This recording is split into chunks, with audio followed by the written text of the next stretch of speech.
السلام عليكم ورحمة الله وبركاته. الحمد لله وكفى وسلام على عباده الذين اصطفى، أما بعد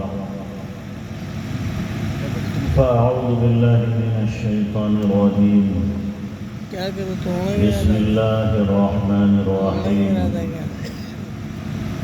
والنجم إذا هوى ما ضل صاحبكم وما غوى وما ينطق عن الهوى إن هو إلا وحي يوحى علمه شديد القوى ذو مرة فاستوى وهو بالأفق الأعلى ثم دنا فتدلى فكان قاب قوسين أو أدنى فأوحى إلى عبده ما أوحى ما كذب الفؤاد ما رأى أفتمارونه على ما يرى ولقد رآه نزلة أخرى عند سدرة المنتهى عندها جنة المأوى إذ يغشى السدرة ما يغشى ما زاغ البصر وما طغى لقد رأى من آيات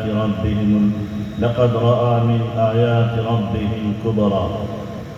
صدق الله العظيم. سبحان ربك رب العزة عما يصفون وسلام على المرسلين والحمد لله رب العالمين.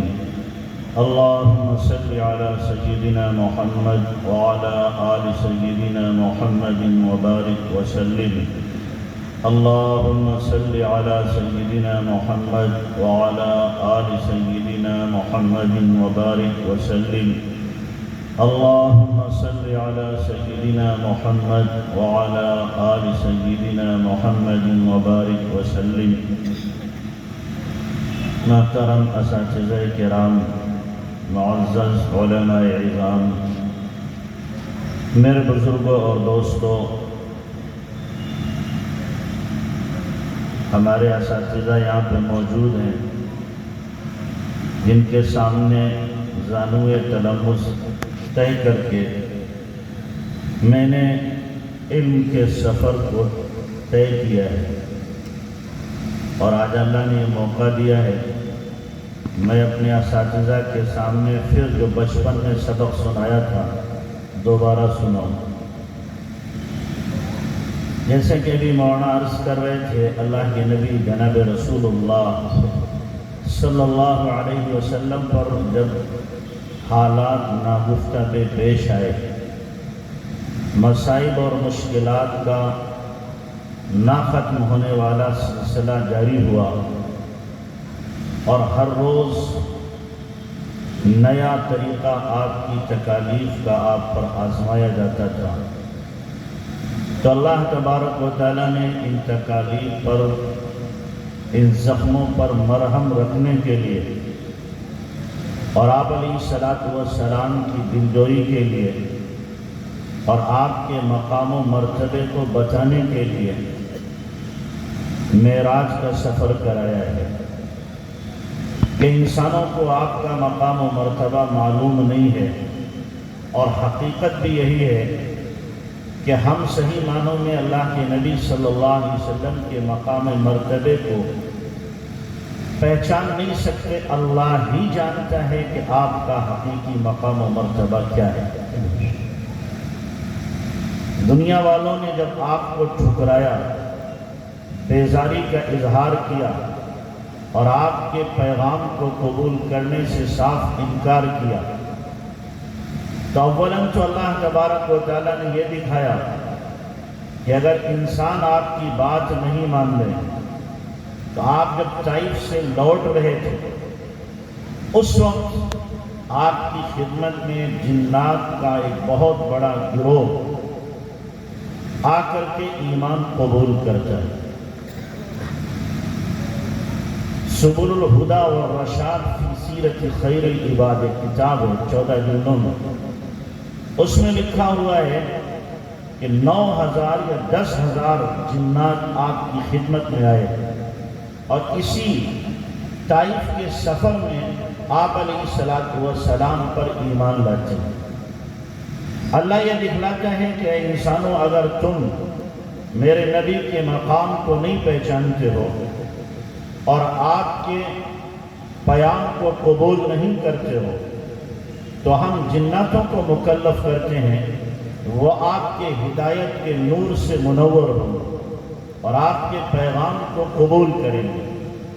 تو ایک تو اللہ کے نبی صلی اللہ علیہ وسلم کو اللہ تبارک و تعالیٰ نے اس سفر سے واپس ہوتے ہوئے یہ خوشی کا موقع عنایت فرمایا کہ جس پیغام کو لے کر آپ گئے تھے اگر انسانوں نے قبول نہیں کیا تو جناتوں نے آپ کے اس پیغام کو قبول کیا ہے۔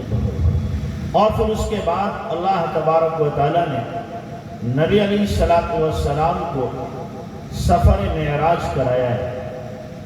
آپ اس کی تفصیل سنتے رہتے ہیں کہ ام ہانی کے مقام میں اللہ کے نبی صلی اللہ علیہ وسلم آرام فرما رہے ہیں۔ رات کے وقت میں چھت میں شغاف ہوتا ہے اور جبرائیل امین آپ علیہ السلام کی خدمت میں حاضر ہوتے ہیں، آپ کو جگاتے ہیں۔ آپ وہاں سے اٹھ کر کے حتیم میں آتے ہیں اور حتیم میں آرام کرتے ہیں۔ پھر وہ آپ علیہ السلام کو زمزم کے کنویں کے پاس لے کر کے آتے ہیں اور آپ علیہ السلام کا سینہ مبارک چاک کرتے ہیں۔ زمزم کے پانی سے آپ کے سینے کو دھویا جاتا ہے، جنت کا طباق لایا جاتا ہے، اس طباق کے اندر انوارات ہیں، وہ آپ علیہ السلام کے سینے میں منتقل کیے جاتے ہیں تاکہ آپ علیہ السلام کا ظرف اس قابل ہو جائے کہ جو ملائے اعلیٰ کی سیر کرائی جائے گی آپ اس کو برداشت کر لیں اور آپ کا ظرف ان کو قبول کر لیں۔ پھر آپ علیہ السلام کا سینہ اپنی حالت پہ آ جاتا ہے۔ یہ شق صدر کا واقعہ نبی علیہ السلام کی حیات طیبہ میں 3 مرتبہ پیش آیا ہے۔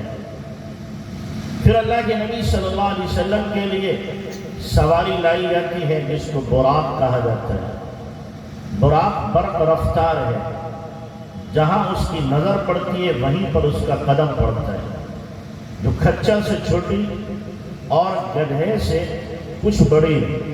اس سواری پر اللہ کے نبی صلی اللہ علیہ وسلم سوار ہوتے ہیں، جبرائیل امین آپ کے ردیف ہیں، آپ کے پیچھے سوار ہوتے ہیں، اور پھر اللہ کے نبی صلی اللہ علیہ وسلم یہ سفر شروع کرتے ہیں اس شان کے ساتھ کہ کئی مقامات پر آپ رک کر کے جبرائیل امین کے ایما پر نماز پڑھتے ہیں۔ بیت اللہ میں بھی نماز پڑھتے ہیں، طور سینا میں بھی نماز پڑھتے ہیں، مدین میں بھی نماز پڑھتے ہیں۔ یہ کیوں نماز پڑھائی جا رہی ہے؟ برکت لینے کے لیے۔ بہت سے لوگ کیا ہیں؟ برکت کے قائل نہیں ہیں، تبرک بآثار صالحین کے قائل نہیں ہیں، یہ برکت نہیں لی جائے گی۔ ان کو معلوم ہونا چاہیے کہ اللہ کے نبی صلی اللہ علیہ وسلم نے اس سفر میں برکت لی کہ نہیں لی۔ یہاں نماز کیوں پڑھی اللہ کے نبی صلی اللہ علیہ وسلم نے؟ سن 2000 میں میرا عمرے پہ جانا ہوا تو میں غار حرا پہ گیا۔ وہاں جس سے لوگ جاتے ہیں نماز پڑھتے ہیں تو میرا بھی ارادہ تھا نماز پڑھنے کا۔ تو وہاں 2 متوع کھڑے ہوئے تھے، عالم تھے، کہنے لگے یہاں کچھ نہیں رکھا ہے، یہاں کیا نماز پڑھو گے؟ اللہ کے نبی صلی اللہ علیہ وسلم دنیا سے گزر گئے، اب اس جگہ کی کوئی حقیقت نہیں، کوئی حیثیت نہیں، کوئی برکت نہیں۔ ظاہر ہے کہ مسلمان اور ہندوستان کا رہنے والا ہو تو اس کے تو تن بدن میں آگ لگ جائے گی، سن کر کے برداشت ہی نہیں کر سکتا۔ ہمارا تو عقیدہ ہے کہ اللہ کے نبی جناب رسول اللہ صلی اللہ علیہ وسلم کا قدم مبارک جس جگہ پر پڑ گیا ہے وہ جگہ تمام جگہوں سے ہوئے ہیں۔ تو اس نے کہا کہ اس کی کوئی حیثیت نہیں، تو میں نے اس کو یہی دلیل دی۔ میں نے کہا اللہ کے نبی صلی اللہ علیہ وسلم نے سفر معراج میں کیوں نماز پڑھی؟ بیت اللہ میں کیوں نماز پڑھی اللہ کے نبی صلی اللہ علیہ وسلم نے؟ حضرت موسیٰ علیہ السلام کے وحی اترنے کی جگہ جو پہلی ہے وہاں پر کیوں پڑھی طور سینا میں؟ آپ علیہ السلام نے مدین میں نماز کیوں پڑھی؟ تو کہنے لگا ہمارے بڑوں سے جا کے بتاؤ۔ میں نے کہا تو مجھ سے بحث کر رہا ہے، بڑوں سے بحث کیوں کروں جا کے؟ تو بھی اپنے بڑوں کے جا کے بتا کہ حدیث سے تو ثابت ہے، تو یہاں کھڑا ہو کر کے انکار کر رہا ہے، منع کر رہا ہے کہ تبرک بآثار صالحین کی کوئی حیثیت نہیں ہے۔ جبکہ تبرک بیاساری صالحین تو قرآن سے ثابت ہے.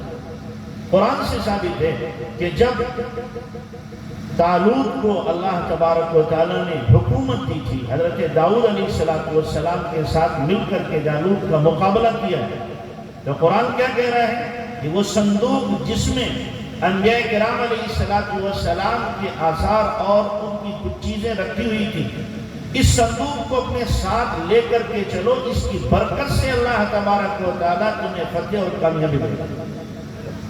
قرآن سے تبرک بیاساری صالحین ثابت ہے.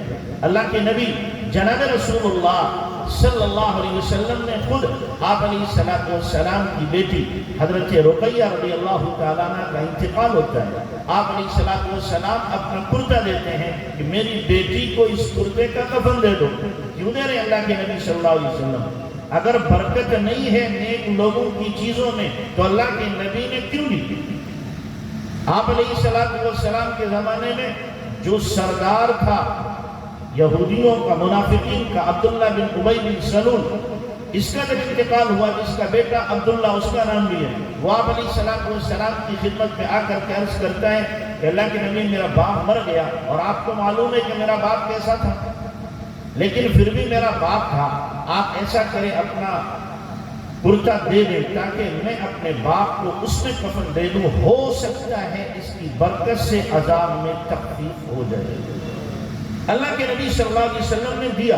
آپ علیہ السلام منع کر دیتے، اس کی کیا ضرورت ہے، یعنی کہ اس سے کچھ نہیں ہوگا، میرے کرتے سے کچھ ہونے والا نہیں، آپ کپڑوں کی طرح کپڑا ہے. تو پتہ چلا کہ تبرک بآثار صالحین، نیک لوگوں کی چیزوں سے برکت حاصل کی جاتی ہے. حضرت عبداللہ ابن عمر رضی اللہ تعالیٰ عنہ کے بارے میں آتا ہے کہ آپ علیہ السلام کا جو منبر ہے، اس منبر کی مٹھیاں کو چھوتے تھے اور چھو کر کے اپنے ہاتھوں کو چومتے تھے اور فرماتے تھے میں نے دیکھا ہے اللہ کے نبی جناب رسول اللہ صلی اللہ علیہ وسلم کا ہاتھ اس مٹھیاں پہ رکھا رہتا تھا، لہذا میں اس کو چھو کر کے چوم رہا ہوں. برکت کیوں حاصل کر رہا ہوں؟ کیوں اللہ کے نبی صلی اللہ علیہ وسلم برکت لے رہے ہیں؟ بہرحال اللہ کے نبی صلی اللہ علیہ وسلم کا یہ سفر شروع ہوا اور پھر آپ علیہ السلام بیت المقدس میں پہنچے. وہاں پر آپ علیہ السلام جس براق پر سوار تھے، اس براق کو حضرت جبرائیل امین نے اس پتھر میں سوراخ کر کے باندھا، جو پتھر وہاں دروازے پہ رکھا ہوا تھا اور جس کا سوراخ پہلے سے تھا لیکن مرور ایام کی وجہ سے بند ہو گیا تھا. انہوں نے انگلی سے اس میں دوبارہ سوراخ کیا اور اس براق کو باندھ دیا.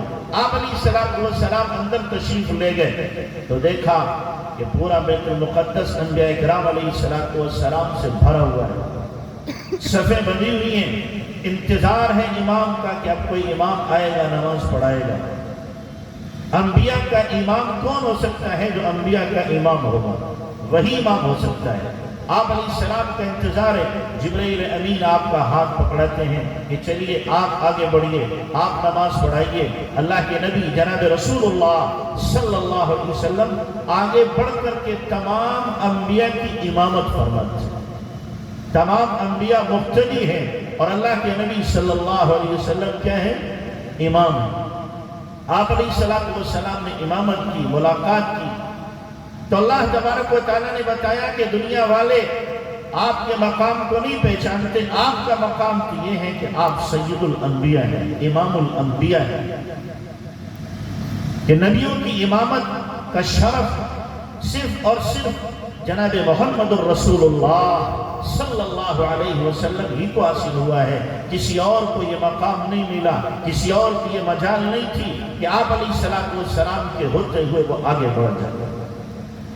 تو اللہ کے نبی صلی اللہ علیہ وسلم نے امامت کی اور اس کے بعد آپ کے لیے سیڑھی لائی گئی. اس سیڑھی پر اللہ کے نبی صلی اللہ علیہ وسلم آگے کا سفر شروع کرتے ہیں اور پھر آپ علیہ السلام کا سفر اس شان کے ساتھ شروع ہوتا ہے کہ پہلے آسمان پہ پہنچے، دوسرے پہ پہنچے، تیسرے پہ پہنچے. یہ سفر اللہ کے نبی صلی اللہ علیہ وسلم کا اس شان کے ساتھ ہو رہا ہے کہ ساتوں آسمانوں کو چیرتے ہوئے اللہ کے نبی صلی اللہ علیہ وسلم سدرہ پہ پہنچ جاتے ہیں. ملحدین یہاں پر کہتے ہیں کہ نہیں، ممکن ہی نہیں ہے کہ آسمانوں سے اوپر کوئی چلا جائے. اور آج کل کے بہت سے لوگ یہ کہتے ہیں کہ آسمان کا وجود ہی نہیں ہے، اس لیے کہ نظر نہیں آتا۔ ظاہر ہے بہت سی چیزیں نظر نہیں آتی تو کیا مطلب وہ ہے ہی نہیں؟ بہت سی چیزیں ہمیں نہیں دکھائی دیتی، لیکن ہم ان کا اعتراف کرتے ہیں، اقرار کرتے ہیں، مانتے ہیں ان کو۔ ہمیں روح دکھائی دیتی ہے لیکن ہم اس کو مانتے ہیں کہ روح ہے۔ ہماری نقل و حرکت سے پتہ چلا کہ جسم کے اندر روح ہے، ایسے ہی آسمان ہے۔ اور جو یہ کہتے ہیں آسمان ہے تو کہتے ہیں کہ دیکھو دو وہاں پر دو طبقے پائے جا رہے ہیں، طبقہ زمہریر اور طبقہ ناریہ، یعنی آگ جہاں سورج ہے وہاں آگ ہے، اس سے آگے کسی بھی جاندار کا گزر جانا ناممکن ہے۔ طبقہ زمہریر اتنا ٹھنڈا ہے کہ وہاں تک کوئی آدمی پہنچے گا تو برف بن جائے گا، اس لیے ممکن ہی نہیں ہے اس مرحلے کو کراس کر کے آگے بڑھ جانا۔ کوئی انسان جا نہیں سکتا۔ ہم کہیں گے ہاں جا نہیں سکتا، لیکن اگر بلانے والا طاقتور ہو تو بلا تو سکتا ہے۔ بلانے والے نے بلایا ہے۔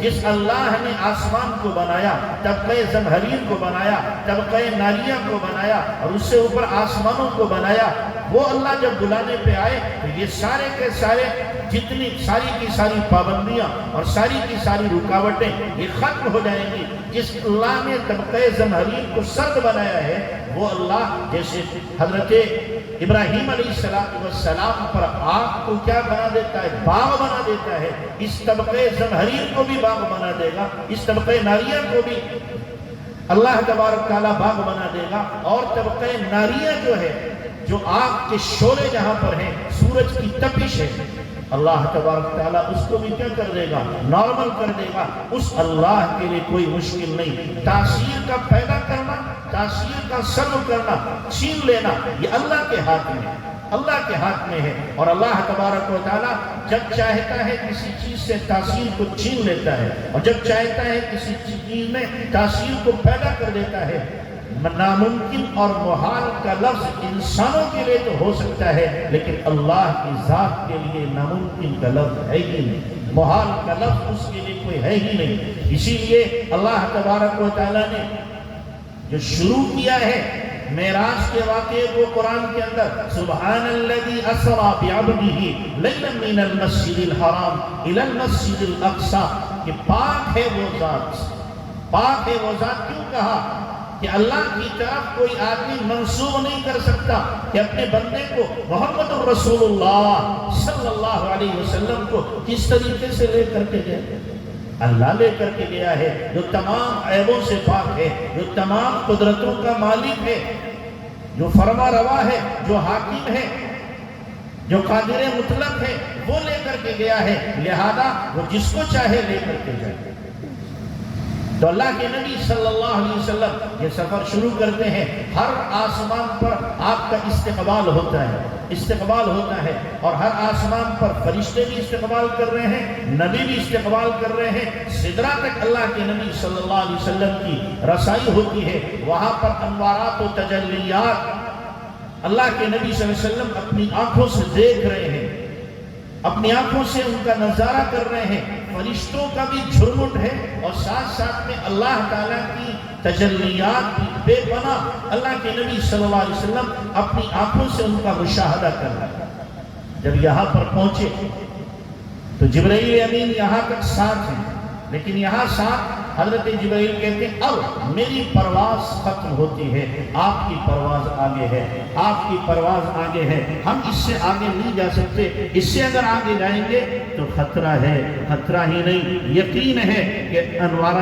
تجلیات الہیہ میرے پروں کو جلا کر کے راکھ کر دیں گے۔ اللہ کے نبی جناب رسول اللہ صلی اللہ علیہ وسلم نے اس وقت فرمایا بدو گفت سالار بیت الحرام کہ اے حاملے وہی برتر کرام جو در دوستی مخلصم یافتی انانم صحبت چرا تافتی۔ او وہی کے لانے والے میرے دوست، میرے پاس تم وہی لاتے تھے، وہی جب تم نے مجھے دوستی میں پکا پایا ہے تو اب یہ بے وفائی کیسے؟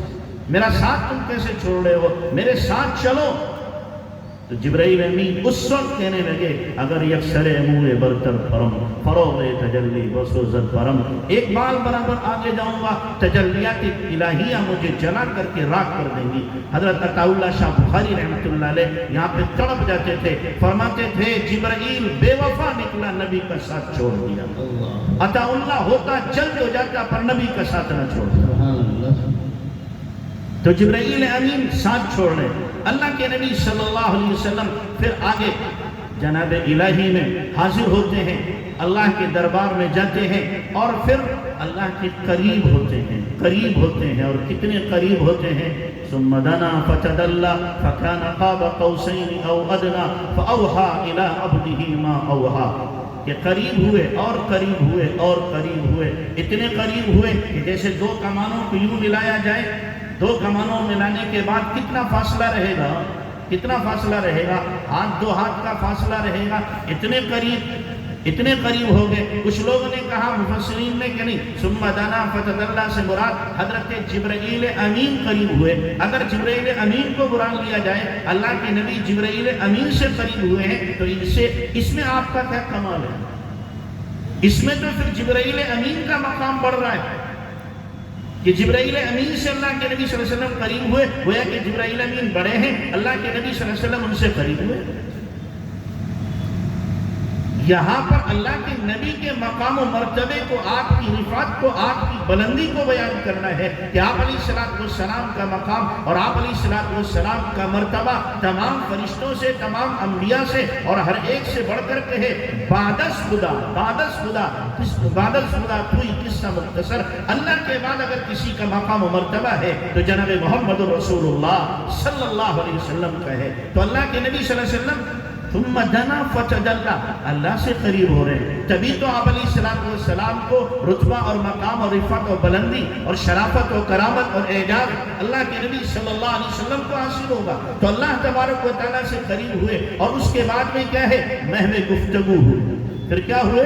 محو گفتگو ہوئے۔ اور جیسے کب کسی بڑے کے یہاں جاتے ہیں تو نذرانہ پیش کرتے ہیں، بھائی کہتے ہیں نا بڑوں کے یہاں جاؤ تو نذرانہ پیش کرو۔ اللہ کے نبی جناب رسول اللہ صلی اللہ علیہ وسلم دربار الہی میں جب حاضر ہوتے ہیں تو نذرانہ پیش کرتے ہیں، التحیات للہ والصلوات والطیبات، تمام قولی عبادتیں اور تمام بدنی عبادتیں، تمام مالی عبادتیں اے اللہ آپ ہی کے لیے ہیں۔ یہ نذرانہ پیش کیا جاتا ہے، بڑوں کے پاس جاتے ہیں، مادی نذرانے لے کر کے جاتے ہیں۔ اللہ کے نبی جناب رسول اللہ صلی اللہ علیہ وسلم دربار الہی میں جا رہے ہیں تو یہ نذرانے لے کر کے جا رہے ہیں۔ اللہ کے نبی صلی اللہ علیہ وسلم کے دربار میں ہم لوگ جاتے ہیں، نذرانہ وہاں کیا پیش کرتے ہیں؟ جا کر کے سلام پیش کرتے ہیں، اور یہ بھی نذرانہ ہے کہ آپ درود شریف پڑھ کر کے یہاں سے جاؤ، قرآن مکمل کر کے جاؤ اور آقا کی خدمت میں جا کر کے پیش کرو۔ ہم ایک مرتبہ حج پہ تھے تو کشمیری ہمارے ساتھ تھے، ایک کشمیری کہنے لگا 50,000 مرتبہ میں نے درود شریف پڑھا ہے، آقا کے دربار میں نذرانہ پیش کروں گا جا کے۔ دوسرا کہنے لگا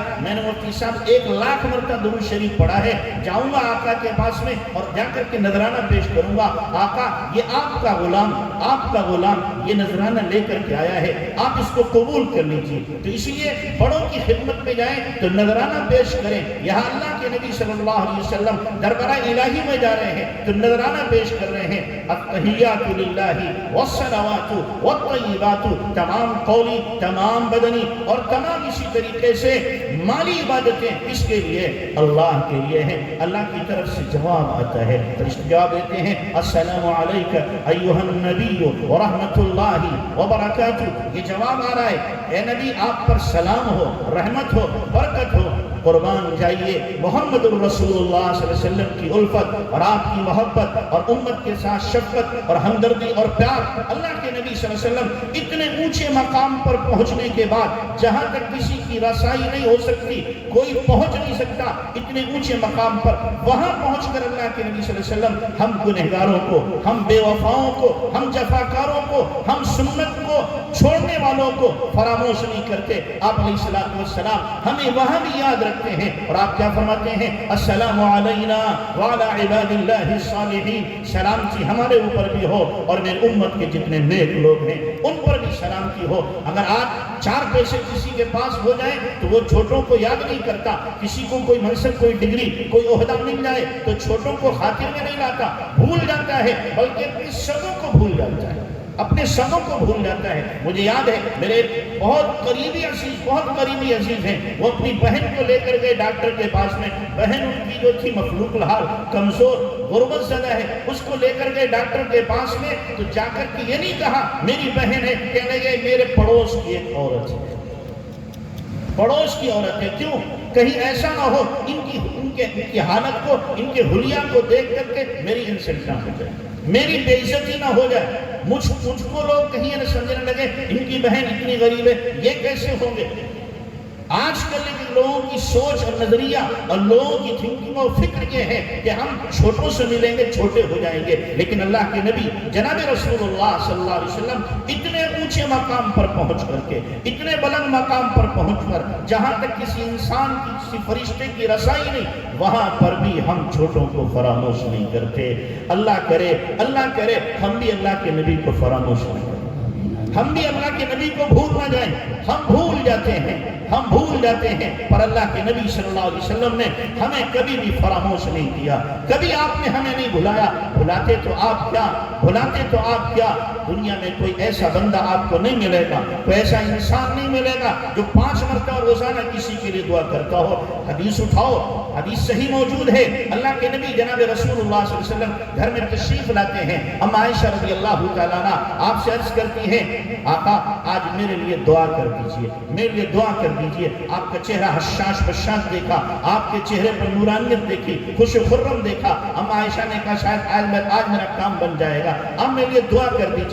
آپ نے دعا کی اللہم اغفر لعائشہ ما تقدم من ذنبها وما تأخرت وما اسرت وما اعلنت. اللہ عائشہ کے اگلے اور پچھلے اور جو اس نے جان کر کیا انجانے میں کیے ان سارے گناہوں کو معاف کر دے. آپ نے جب یہ دعا دی حضرت عائشہ رضی اللہ تعالیٰ عنہ مارے خوشی کے لوٹ پوٹ ہو گئی، ان کا سر ان کی گود سے جا لگا.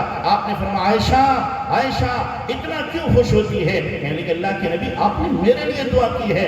میرے تو بھاگ جاگ گئے، میرے نصیب جاگ گئے. آپ کی زبان سے نکلے ہوئی دعا اور بد دعا اللہ سب کچھ قبول کرتا ہے. میرے حق میں تو دعا آپ کی قبول ہو گئی. اللہ اکبر. اس وقت اللہ کے نبی نے کیا فرمایا تھا؟ میرے بھائیوں وہ دل کی تختی پر لکھ لو، دل کی تختی پر لکھ لو. آپ نے فرمایا عائشہ جن الفاظ سے میں نے آج تیرے لیے دعا کی ہے، میں روزانہ ہر نماز کے بعد ان الفاظ سے اپنی امت کے لیے دعا کرتا ہوں. ان الفاظ سے امت کے لیے دعا کرتا ہوں. دکھاؤ کوئی ماں جو اپنی اولاد کے لیے 5 نمازوں میں دعا کرتی ہو. دکھاؤ کوئی ایسا باپ جو اپنی اولاد کے لیے 5 نمازوں میں دعا کرتا ہو. کوئی بیوی اپنی شوہر کے لیے، کوئی شوہر اپنی بیوی کے لیے، کوئی دوست اپنے دوست کے لیے، کوئی عزیز اپنے عزیز کے لیے 5 نمازوں میں دعا کرتا ہو. پوری زندگی دعا کرتا رہے، ناممکن ہے، ہو ہی نہیں سکتا. ہاں باپ کے لیے مہینہ بھر دعا کرے گا، 2 مہینہ دعا کرے گا. یا باپ اپنی اولاد کے لیے کوئی ہنگامی واقعہ پیش آئے گا، کوئی استاد کی مصیبت پڑے گی تو باپ دعا کرے گا اپنے بیٹے کے لیے. ماں اپنے بیٹوں کے لیے، اپنے اولاد کے لیے دعا کرے گی حالات کے مطابق. لیکن ہمیشہ ہر نماز میں دعا کی جائے اور مانگا جائے یہ بہت مشکل ہے. یہ صرف اور صرف جناب محمد رسول اللہ صلی اللہ علیہ وسلم ہی کی ہستی ہے کہ آپ علیہ السلام نے امت کے لیے ہر نماز میں دعا مانگی ہے. اللہ کرے ہم بھی نبی صلی اللہ علیہ وسلم کے لیے دعا مانگنے والے، آپ پر درود پڑھنے والے، آپ کی سنتوں کو اپنی زندگی میں لانے والے، آپ کے طریقے کے مطابق اپنی زندگی کو ڈھالنے والے بن جائیں. تو اللہ کے نبی صلی اللہ علیہ وسلم دربار الہی میں پہنچتے ہیں اور پہنچنے کے بعد ہم کلام ہوتے ہیں. ثم دنا فتدلى فكان قاب قوسين او ادنى فاوحى الى عبده ما اوحى. پھر اللہ نے وحی بھیجی، ہم کلام ہوا کتنا کہ اللہ جانے کتنا. ماں کے اندر سمندر چھپا ہوا ہے علوم کا، ماں کے اندر علوم کا سمندر چھپا ہوا ہے. فَأَوْحَى إِلَىٰ عَبْدِهِ مَا أَوْحَى مَا كَذَبَ الْفُؤَادُ مَا رَأَىٰ. جو دیکھا گیا وہ دل نے جھٹلایا نہیں. بالکل ہوش و حواس میں کسی طرح کے اللہ کے نبی صلی اللہ علیہ وسلم کے دل و دماغ پر کوئی خطرہ نہیں، کسی طرح کا کوئی اندیشہ نہیں اور کسی طرح کی کوئی گھبراہٹ نہیں.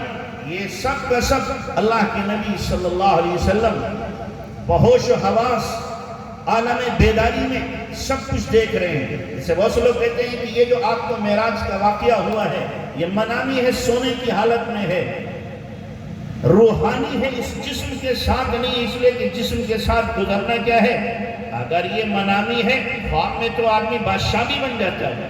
دیکھ رہا ہے خواب میں کہ جناب میں کیا ہے، پوری دنیا کا بادشاہ بنا ہوا ہوں. صبح کو اٹھتا ہے تو دیکھتا میں تو وہی ٹوٹی چارپائی پہ لیٹا ہوں. اگر خواب کا مسئلہ ہوتا اللہ کے نبی صلی اللہ علیہ وسلم بعد میں بیان کرتے میں نے خواب میں دیکھا ہے، میں یہاں سے بیت المقدس گیا، وہاں سے ساتوں آسمانوں پہ گیا، وہاں سے میں نے جنت و جہنم اور اسی طریقے سے دیگر بہت سی چیزوں کی سیر کی، ان کو دیکھا. تو کہتے ہیں ہاں خواب دیکھا ہوگا. پھر مکہ والوں کو اعتراض کا کوئی موقع ہی نہیں تھا. وہ کہتے ہیں خواب دیکھا، لیکن یہاں پر تو اللہ کے نبی نے جب بیان کیا تو ہنگامہ کھڑا ہو گیا. ہنگامہ کھڑا ہو گیا. سارے کہنے لگے یہ کیسے ہو سکتا ہے کہ ایک رات میں اتنا لمبا سفر ہو، پھر آسمانوں پر جائیں اور آسمانوں پر جانے کے بعد میں اللہ سے ملاقات ہو، جنت و جہنم کی سیر ہو اور سارا کا سارا ایک رات میں ہو جائے. یہ تو ممکن ہی نہیں، ہو ہی نہیں سکتا ہے، ہو ہی نہیں سکتا ہے. یہ ہنگامہ اسی لیے تو کھڑا ہوا تھا، ورنہ اگر خواب میں ہوتا تو ہنگامے کی کوئی بات ہی نہیں تھی، کوئی مشکل مسئلہ ہی نہیں تھا. تو اللہ کے نبی صلی اللہ علیہ وسلم اللہ کے دربار میں اللہ سے ہم کلام ہوئے. کیا بات ہوئی، کون سی بات ہوئی؟ ظاہر ہے اب حبیب جانے یا محب جانے، اور تو کوئی جان نہیں سکتا. وہاں پر تو کوئی تیسرا ہے ہی نہیں. اکنوں کرا دماغ کے پرسد زبا غبا، اکنوں کرا دماغ کے پرسد زبا غبا، بلبل چے گفت سبا چے شنید و باغباں چے کر. اب کس کے پاس دماغ ہے کہ پوچھ سکے؟ کون سوال کر سکتا ہے کہ بلبل نے کیا پیغام دیا ہے، سبا نے کیا سنا ہے اور باغباں نے کیا کیا ہے، اللہ نے کیا پیغام دیا ہے، رسول اللہ صلی اللہ علیہ وسلم نے کیا سنا ہے، کیا آپ لے کر کے آئے ہیں؟ جب کوئی ہے ہی نہیں تو بتائے کون؟ وہ چند باتیں جو اللہ کے نبی صلی اللہ علیہ وسلم نے بتا دی وہی ہمیں معلوم ہے. اس کے سوا جو کوئی کچھ نہیں بتا سکتا. کیا علوم ملے، کیا معارف ملے، کیا برکات ملی، کیا انوارات ملے، کیا تجلیات ملی، کیا کچھ اللہ تبارک و تعالیٰ نے اپنے محبوب کو دیا ہے. جب ہمارا محبوب ہمارے پاس آ جائے، تنہائی میں ہو تو ہم کیا کچھ دیتے ہیں، کیا کچھ دیتے ہیں. اگر سچی محبت ہے تو آدمی کہے گا میں تیرے دل نکال کر دے دوں گا. سچی محبت ہے جو کہے گا مانگو کیا مانگتے ہو، جو مانگو وہ دیا جائے گا، میرا کچھ نہیں، جو کچھ ہے وہ سب کچھ تیرے لیے ہے، سب کچھ تیرے لیے ہے. لے لے جو تجھے لینا ہے، میں یہ دے رہا ہوں، اور مطالبہ کر اور مانگ کیا مانگتا ہے. اپنے محبوب پر سب کچھ لٹا دیتا ہے، قربان کر دیتا ہے. یہاں دینے والا کون ہے؟ اللہ ہے. لینے والے کون ہیں؟ جناب محمد الرسول اللہ صلی اللہ علیہ وسلم لینے والے ہیں. جب اللہ دینے پہ آئے تو کتنا دے گا؟ اور رسول اللہ صلی اللہ علیہ وسلم کا ظرف اتنا بڑا ظرف کہ کسی نبی کا نہیں، سارے نبیوں کے ظرف کو ملایا جائے اللہ کے نبی صلی اللہ علیہ وسلم کا ظرف ان سب سے بڑھ جائے گا، ان سب سے بڑھ جائے گا. تو اللہ کے نبی نے لیا اور اللہ تبارک و تعالیٰ نے دیا. کتنا دیا؟ ظاہر ہے جب اللہ خود کہہ رہا ہے فَأَوْحَا إِلَىٰ عَبْدِهِ مَا أَوْحَا، کتنا دیا اللہ نے، کتنی وحی بھیجی، کتنے انوارات آئے، اللہ ہی جان سکتا ہے. یا لینے والے جناب محمد الرسول اللہ صلی اللہ علیہ وسلم ہی جان سکتے ہیں، کوئی اور نہیں جان سکتا. ہاں اتنا بتایا کہ 50 نمازیں ملی. کتنی نمازیں ملی؟ 50 نمازیں ملی. اور پھر 50 نمازیں لے کر اللہ کے نبی صلی اللہ علیہ وسلم اس وقت اس محویت میں ہیں اور اللہ کے دیدار میں اور اللہ تبارک و تعالیٰ کے حضور میں اس عالم میں ہیں، استغراق میں. اس وقت جو بھی دیا جاتا آپ علیہ السلام لے لیتے. 50 نمازیں ملی، آپ کو خیال نہیں آیا کہ 50 نمازیں میری امت کیسے پڑھے گی؟ کیوں؟ اس لیے کہ اللہ کے نبی کے لیے 50 نمازوں کا پڑھنا کوئی مشکل نہیں تھا، کوئی مشکل نہیں تھا. تو آپ 50 نمازیں لے کر کے چلے. موسیٰ علیہ السلام پر گزر ہوا. موسیٰ علیہ السلام نے کہا اللہ سے ملاقات ہوئی کہ جی اللہ سے ملاقات ہوئی، کیا ملا؟ امت کے لیے کیا دیا گیا؟ کہ 50 نمازیں دی گئی. تو حضرت موسیٰ علیہ السلام نے ایک لفظ کہا ان امتک لا تطیق بذلک، آپ کی امت 50 نمازوں کی طاقت نہیں رکھتی. یہ جملہ جب اللہ کے نبی صلی اللہ علیہ وسلم نے سنا تو اب آپ کو امت کا خیال آیا، ہاں میری امت میں تو کمزور بھی ہوں گے، ضعیف بھی ہوں گے، عمر رسیدہ بھی ہوں گے، عورتیں بھی ہوں گی اور بہت سارے کام کاج دنیاوی مشاغل بھی ہوں گے، 50 نمازیں کیسے پڑھ پائیں گے؟ اب امت کا خیال آیا، امت کی شفقت اللہ کے نبی صلی اللہ علیہ وسلم پر غالب ہوئی.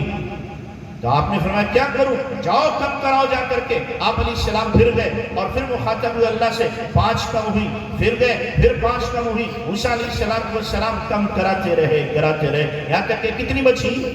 5 بچی۔ اللہ جزا خیر دے موسیٰ علیہ السلام کو۔ اگر 50 ہوتی تو شاید میرے جیسا ملا بھی نہ پڑھ پاتا، ہم بھی نہ پڑھ پاتے 50 کو۔ 5 بھاری پڑھ رہی، بولو 5 بھاری پڑھنی ہے، 5 نہیں پڑھی جاتی تو 50 کہاں سے پڑھ لیتے؟ تو موسیٰ علیہ السلام نے کم کرائیں۔ موسیٰ علیہ السلام کہنے لگے اب بھی 5 بھی زیادہ ہیں، جاؤ۔ تو اللہ کے نبی صلی اللہ علیہ وسلم نے فرمایا مجھے حیا آتی ہے اب جانے سے، اور 5 کم رہی، اس مرتبہ 5 کم ہو گئی تو بچے گا کیا؟ امت کے پاس کیا لے کر کے جاؤں گا؟ تو اللہ کے نبی صلی اللہ علیہ وسلم نے یہ 5 باقی نہیں، اوپر سے اعلان آیا ما یبدل القول لدی وما انا بظلام للعبید۔ ہمارے یہاں بات بدلی نہیں آتی، یہ اب گنتی میں 5 ہیں لیکن ثواب میں 50 ہیں۔ گنتی میں کیا ہے؟ 5 ہیں، ثواب میں 50 ہیں۔ یہ اللہ تبارک و تعالیٰ کی طرف سے اعلان ہوا ہے۔ تو میرے بھائیوں، اللہ کے نبی صلی اللہ علیہ وسلم کو یہ سفر معراج ہوا، اللہ کا قرب حاصل ہوا۔ پھر اللہ کے نبی صلی اللہ علیہ وسلم مکہ میں لوٹ کر کے آئے، اور جب اس واقعے کو بیان کیا ہے تو ہنگامہ، ایک طوفان کھڑا ہو گیا، اعتراضات کی بوچھار ہو گئی۔ آپ علیہ السلام کا لوگوں نے مذہبہ اڑایا کہ یہ کیسے ہو سکتا ہے؟ ابو بکر صدیق کے پاس ابو جہل بھاگ کر کے گئے، کہنے لگا ابو بکر ایک بات تو عجیب ہو گئی، یہ کیا ہو گیا کہ اگر کوئی آدمی کہے کہ ایک رات میں میں یہاں سے بیت المقدس اور وہاں سے 7 آسمانوں پر گیا اور لوٹ کے آیا، ایک ہی رات میں سب کچھ ہو گیا، تو مانو گے کہ نہیں مانوں گا؟ کہ تمہارے دوست محمد کہہ رہے ہیں صلی اللہ علیہ وسلم کہ اگر وہ کہہ رہے تو بالکل سچ ہے، وہ کہہ رہے تھے بالکل سچ ہے۔ ارے کیوں؟ ارے ان کی تو بات یہ بیٹھے بیٹھے کہتے ہیں ابھی جبرائیل امین آئے تھے، یہ حکم دے کر کے گئے ہیں، ایک آن میں 7 آسمانوں سے فرشتہ آ رہا ہے، حکم دے رہا، ہم اس کو مان لیتے ہیں، یہ تو پوری رات کا مسئلہ ہے، یہ تو پوری رات کا مسئلہ ہے، ہم اس کی تصدیق کرتے ہیں، اس کو مانتے ہیں۔ تو میرے بھائیوں، اللہ کے نبی جناب رسول اللہ صلی اللہ علیہ وسلم کے مقام کو، مرتبے کو اللہ تبارک و تعالیٰ نے بڑھایا اور اتنا بڑھایا اور اتنا بڑھایا، جہاں تک ہمارا تصور، ہمارا گمان، ہمارا خیال جا نہیں سکتا۔ چونکہ بہت سے لوگوں کو اعتراض ہوتا ہے، دیکھتے ہیں اور کہتے ہیں کہ جناب جو معراج کے سلسلے میں روایات ہیں ان میں بڑا آپس میں اختلاف ہے، کسی روایت میں کچھ ہے، کسی روایت میں کچھ ہے، کسی روایت میں کچھ ہے، اور اختلاف جب ہو رہا ہے اس کا مطلب یہ ٹھیک نہیں ہے، ورنہ اختلاف نہیں ہوتا۔ لیکن میرے بھائیوں، میں آپ کو ایک مثال سے سمجھاتا ہوں۔ آپ مثال کے طور پر سیاحت کے لیے نکلتے ہیں، گھومنے کے لیے، ہندوستان میں گھومے اور آپ امریکہ گئے اور انگلینڈ گئے اور آسٹریلیا گئے اور اسی طریقے سے گلف میں گئے، بہت سے ملکوں میں آپ گھومے، اور آپ نے اس گھومنے میں کیا ہے؟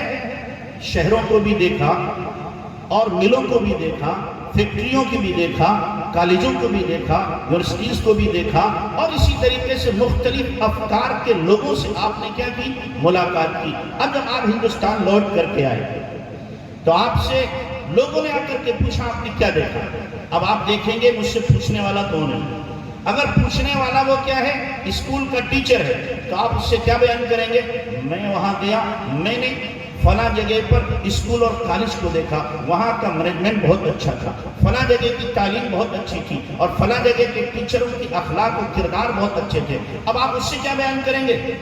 تعلیم کے تعلق سے بیان کریں گے۔ آپ سے کوئی دوسرا ملنے آیا، وہ آدمی تاجر تھا، تو آپ اسکول کی بات اس سے نہیں کریں گے، اس سے بات کیا کریں گے کہ جناب وہاں پر میں ملوں میں گیا، بڑے بڑے کارخانوں میں گیا، اور بڑے بڑے بزنس مین سے میں ملا، تو وہاں کے لوگ یوں کاروبار کرتے ہیں، ایسے ترقی کرتے ہیں، وہاں کی فیکٹریاں ایسی ہیں، ملیں ایسی ہیں، کارخانے ایسے ہیں۔ اب اس سے صرف اس کی بات کرے گا، ملوں کی بات کرے گا۔ اب تیسرا بندہ آئے اور وہ کاشتکار ہو، کیا ہو؟ کاشتکار ہو۔ اب اس سے جو ہے ملوں کی بات نہیں کی جائے گی، اسکولوں کی بات نہیں کی جائے گی، وہ جانتا ہے کاشتکار ہے، یہ ملوں اور اسی طریقے سے اسکولوں کی بات سمجھے گا ہی نہیں، لہٰذا اس کے سامنے وہ کہے گا وہاں زراعت ایسے ہوتی ہے، کاشتکاری ایسے ہوتی ہے، لوگ اس طریقے سے وہاں پر کھیتیاں کرتے ہیں، ان کے سامنے یہ بات رکھی جائے گی۔ اللہ کے نبی جناب رسول اللہ صلی اللہ علیہ وسلم جب آسمانوں پہ گئے، بیت المقدس میں گئے، آسمانوں کی سیر کی، مختلف چیزوں کی آپ نے کیا ہے؟ زیارت کی ہے، مشاہدہ کیا ہے۔ اب صحابہ میں تاجر بھی ہیں، صحابہ میں اللہ کے نبی صلی اللہ علیہ وسلم کے زراعت کرنے والے بھی ہیں، صحابہ میں کیا ہے؟ پڑھنے پڑھانے والے بھی ہیں، مختلف الخیال قسم کے کیا ہے؟ لوگ ہیں، ملکوں کے ہیں، مختلف خیال کے ہیں، مختلف فکروں کے ہیں، دانش مند بھی ہیں، ان پڑھ بھی ہیں، لیکن اس واقعے کو کیا کریں گے؟ اللہ کے نبی صلی اللہ علیہ وسلم سے جب معلوم کریں گے تو اللہ کے نبی صلی اللہ علیہ وسلم یہ نہیں کریں گے کہ پورا واقعہ ہر ایک سے بیان کریں گے، اس کے مناسب حال جو بات ہوگی اللہ کے نبی صلی اللہ علیہ وسلم اس سے وہ بیان کریں گے۔ اور کچھ ایسے لوگ بھی ہیں جو محرم راز ہیں، جیسے حضرت ابوبکر صدیق ہیں، حضرت عمر فاروق رضی اللہ تعالیٰ عنہ ہیں، عثمان غنی ہیں، یہ قریب رہنے والے ایسے ہیں کہ ان کے سامنے اللہ کے نبی صلی اللہ علیہ وسلم نے پورا واقعہ بیان کیا۔ کیوں؟ اس لیے کہ وہ اس پورے واقعے کے خد و خال کو سمجھ سکتے ہیں، اس سے نکات کو نکال سکتے ہیں، اس کے کیا فوائد ہیں اور کہاں کا اعتراض ہو سکتا ہے، اس کے جواب دے سکتے ہیں۔ جو محرم راز ہے، آپ کے قریب رہنے والے ہیں، ان کے سامنے تو آپ نے پورے واقعے کو بیان کیا ہے، لیکن اگر اللہ کے نبی صلی اللہ علیہ وسلم کے پاس میں کوئی ایسا صحابی آ رہا ہے جو پڑھا لکھا نہیں ہے، اس کے سامنے اس کے تعلق سے آپ کوئی واقعہ بیان کریں گے، اور کوئی صحابی ایسا ہے جو بہت ہی زاہد قسم کا ہے، متقی پرہیزگار، ہر وقت عبادت میں لگا رہنے والا ہے، اس کے سامنے اللہ کے نبی صلی اللہ علیہ وسلم اس نوعیت کا واقعہ معراج کا بیان کریں گے۔ تو اس لیے اختلاف روایات اللہ کے نبی صلی اللہ علیہ وسلم سے در حقیقت میں نہیں ہے، صحابہ کرام نے اللہ کے نبی سے جو سنا ہے وہ بیان کیا ہے۔ 34 صحابہ کرام ہیں جنہوں نے واقع معراج کو اللہ کے نبی صلی اللہ علیہ وسلم سے بیان کیا ہے۔ تو اس لیے واقع معراج ہمارے لیے اللہ کے نبی جناب رسول اللہ صلی اللہ علیہ وسلم کی محبت اور عظمت کو دوبالا کرتا ہے کہ اللہ کے نبی صلی اللہ علیہ وسلم کا اللہ سے کتنا قریبی اور کتنا گہرا تعلق تھا، اور اللہ تبارک تعالیٰ نے کیا کچھ اپنے نبی کو عطا فرمایا تھا۔ اللہ ہم سب کو اپنے نبی کی محبت اور عظمت عطا فرمائے اور صحیح معنوں میں اللہ کے نبی صلی اللہ علیہ وسلم کا مطیع بنائے۔ وآخر دعوانا ان الحمدللہ رب العالمین۔ دعا فرما یا رب یا رب یا رب سبحان ربی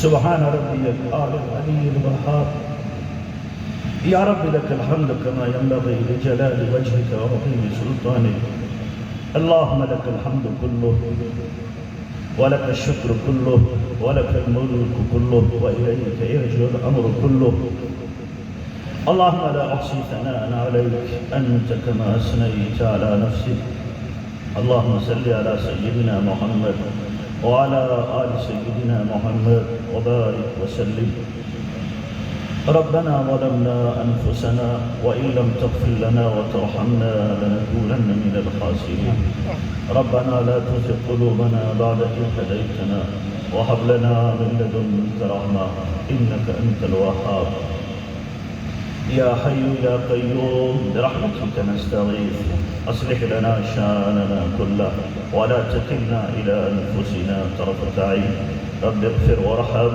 وتجاوز ما تعلم إنك أنت الأعز الأكرم اللهم آت نفوسنا تقواها وزكها أنت خير من زكاها أنت وليها ومولاها